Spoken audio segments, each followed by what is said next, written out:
Wala kaming pakialam kung sino ang masagasaan. Yung ganyang post ni Glenn Chong, medyo okay pa yan eh. Okay lang yan, sige, okay lang yan. Pero nga mga ka-streetways, no, syempre ako, nagbabasa ako ng comment. Ay sabi ni Glenn Chong, no, sabi ni Glenn Chong ito. Okay. Sagot niya. Well-known election operator ang nilagay dahil dadayain nila ang mga susunod na eleksyon. Si George Garcia po ay na-appoint nga po ni PBBM nung July 2022. I think mga kababayan, you get the point. Dito ako na-imbierna. Diyos ko, Glenn Chong, Glenna. Diyos ko, ang laki-laki mo na. Ang laki-laki mo na pero tanga ka pa rin.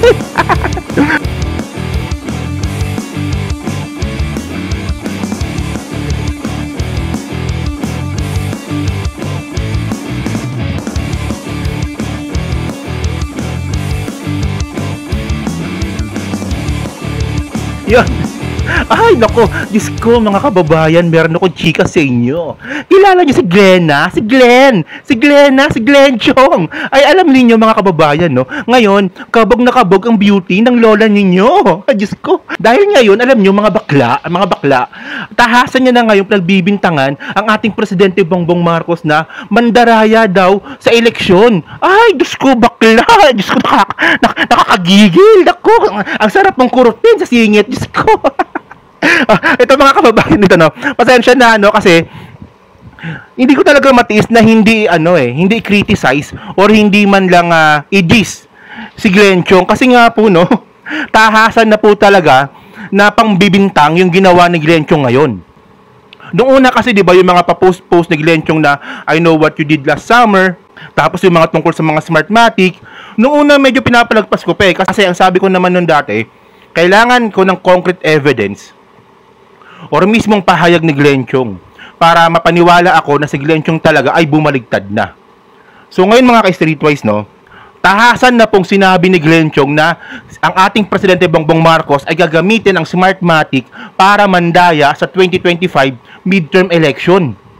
Ang kapal ng muka. Oh, ito mga ka-streetwise, no, wala namang problema sa akin in my own opinion, wala namang problema na i-criticize po natin ang gobyerno kasi karapatan po nating mga Pilipino yon. Yun nga lang po, yung pag-criticize po sa gobyerno, dapat po ay meron tayong concrete evidence at saka meron po tayong dapat na mga reference para nga po i-criticize yung gobyerno. Yun nga lang po kasi mga streetways, no, yung ginagawa po kasi ni Glenn Chong na pandaraya ng Smartmatic ay ilang taon na ba? 7 taon niya nang sinasabi yan. 7 years mo nang pinaglalaban niyang Glenn Chong pero wala ka namang napatunayan. Tanga. Visit na to. Ito don't get merong mga kababayan, no. Hindi ko naman sinasabi na malinis yung Smartmatic. Ako naniniwala ako na medyo may anomalya ang Smartmatic. Pero syempre, para po sa isang taong nag-iisip, para po sa isang taong gumagamit ng utak, ang kailangan natin dito ay concrete evidence para nga ipaglaban natin yung tama. Kung merong ebidensya talaga dyan na ginagamit sa pandaraya yung Smartmatic, i-criticize natin. Pero yun lang kasi nga po mga ka-streetways, no, yung ginagawa kasi ni Glenn Chong, wala na to, katangahan na to. At napaka-ironic po kasi nito mga ka-streetways, no, na si Glenn Chong, no, napaniwala niya ang mga tao na siya, si Glenn Chong, ay isang loyalista. Kasi maraming loyalista po ang taga-suporta ni Glenn Chong. Pero eventually nga mga kababayan, lumabas na po talaga yung totoong kulay ni Glenn Chong. Pero syempre mga ka-streetways, no, sa matagal na po talaga naka-follow po sa akin, hindi ako nagko-content ng ganito nang wala akong ebidensya. Dapat po, ayan po talaga yung pinaka-SOP ko sa pagbablog. Meron po dapat akong pinapakitang reference at saka evidence para nga po sa mga opinion po na binibigay ko po sa inyo. So ito nga mga ka-streetways, no, ito. Nag-post kasi si Glenn Chong kahapon. Ito pakita ko sa inyo. So ang sabi ni Glenn Chong, no, I'm back with Colonel Leonardo O. Odonio, retired PMA class 1964. Okay, may kasama siya. So naghanap na kakampi. Okay. Fighting for our country and people against Smartmatic. Abangan ang mas pinaigting na pakikipaglaban sa mandarayang Smartmatic. Wala kaming pakialam kung sino ang masagasaan. Okay. Yung ganyang post ni Glenn Chong, medyo okay pa yan. Okay lang yan, sige, okay lang yan. Pero nga mga ka-streetways, no, syempre ako, nagbabasa ako ng comment. So meron po kasi isang netizen po na nag-comment po sa post nga po ni Glenn Chong. Ang sabi ng isang commentor, ang sabi dito, no, dapat po kasi Attorney Glenn, kayo ang inilagay sa COMELEC para tuluyang malinis na yan at tuluyang nang mawala ang dayaan. Okay, sige. And then, sumagot nga po si Glenn Chong. At dito po ako, dito. Dito ako na imbierna. Diyos ko, Glenchong, Glena. Diyos ko, ang laki-laki mo na. Ang laki-laki mo na, pero tanga ka pa rin. O ito, ay sabi ni Glenchong, no? Sabi ni Glenchong ito. Okay. Sagot niya. Well-known election operator ang nilagay dahil dadayain nila ang mga susunod na eleksyon. Yun na. So ngayon, nambibintang na si Glenchong na naglagay daw po ang government natin ng isang well-known operator nga po sa eleksyon para dayain nga po yung mga susunod nga po na eleksyon. So kailan ba yung mga susunod na eleksyon? 2025 at saka 2028, 2031, 2034. Yan, sunod-sunod. So ngayon mga kababayan, meron ng pangbibintang si Glenchong na gagamitin yung Smartmatic ng gobyerno para mandaya. Ang tanong, di ba? Sino ba tong sinasabi ni Glenchong na well-known election operator? So ngayon, lalabas po ngayon dito ang pangalan nga po ni George Garcia. Okay. Bali nga po si George Garcia nga po ngayon ang chairman ng COMELEC. Yan, pakita ko sa inyo.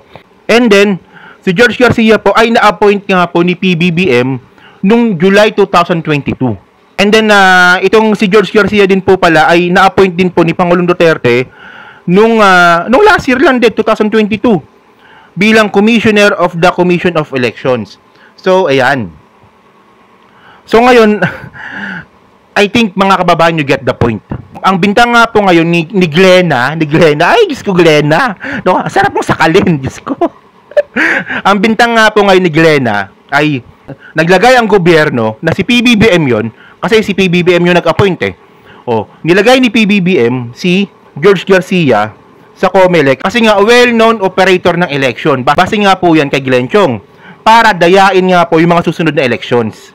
Ito ang tanong dito, Glenchong. Ito, ang lakas mo mambintang, walang yaka. Ito yung tanong dito. Mula 2016 hanggang ngayon 2023. Ang tagal mo ng pinaglalaban yan, 7 taon na.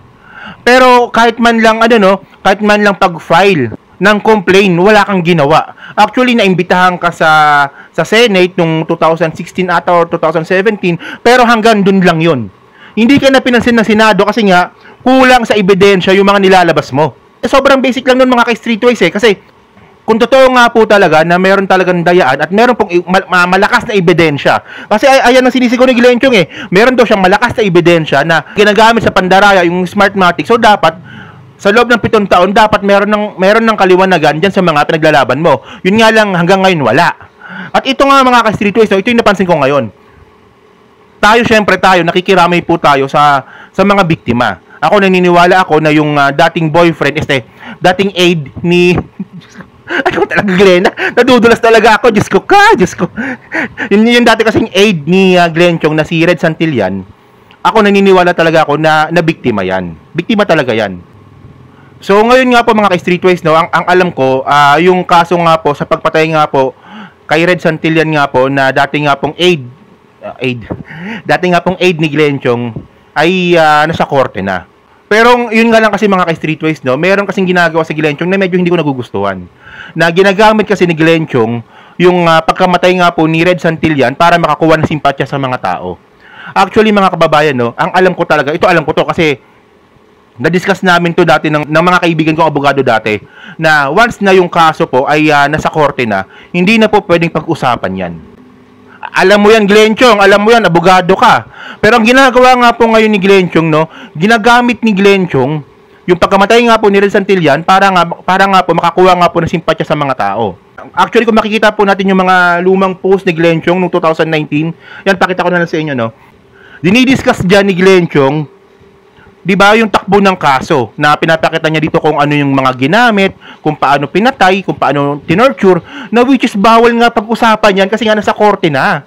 Sobrang basic nun. Pero ayun nga po yung masakit mga kababayan, Una, ginamit na nga ni Glenchong yung mga Marcos, ginamit niya yung Smartmatic, ginamit niya pa yung patay para makakuha ng simpatsya. Pero in the end, talo ng eleksyon, tapos hanggang ngayon, sa loob na nga po ng 1 taon, pagkatapos nga po manalo ni PBBM, wala pa rin siyang appointments. Kaya nga po, syempre si Glenn Chong umaasa ng posisyon yan. Ako naniniwala ako na umaasa ng posisyon si Glenn Chong sa gobyerno. Kasi kung sasabihin niyo na hindi siya umaasa ng posisyon, in the first place, bakit siya tumakbo bilang senador? 'Di ba? Ganun lang yung takbo ng politika natin eh. Naniniwala kayo na walang intensyon si Glenn Chong na mabigyan ng trabaho ng gobyerno? Pero syempre si Glenn Chong politician 'yan. Dating congressman ng Biliran and then tumakbo ng senador nung 2019 elections ata yun, no? Pero talo. Tapos ngayon sasabihin niyo sa akin na wala siyang plano na ma-appoint. Bullshit yan. Bullshit yan. Oh. So Glenn Chong, ituloy mo lang kung ano yung plano mo. Ituloy mo lang. Kasi ako, naniniwala talaga ako. Kung meron kang malakas na ebidensya, mapapaniwala mo yung mga tao. Yun nga lang po kasi mga kababayan. 7 taon na pong ginagawa ni Glenn Chong yan, pero wala pa rin po tayo nakukuha at wala pa rin pong kaliwanagan sa mga sinasabi niya. So yun na po mga ka-street boys, so maiksing content lang po to, no? So ang tanong ko po sa inyo, naniniwala ba kayo na bakla si Glenn Chong? So, naniniwala ba kayo na bading si naniniwala ba kayo na boyfriend ni Glenn Chong si sorry. Ito yung tanong ko sa inyo, no? Naniniwala ba kayo sa sinasabi ni Glenn Chong na gagamitin ni PBBM yung Smartmatic para gamitin sa pandaraya sa 2025 midterm elections? Mabigat na paratang yan. Oh. So yun na po mga ka-streetwise, no? So comment lang po sa baba at binabasa ko pong lahat yan. At syempre, gusto ko rin po may natututunan po sa mga comments po ninyo. So sa muli po, maraming salamat po sa inyong lahat. Ako po si Takero Miyamoto. Babush!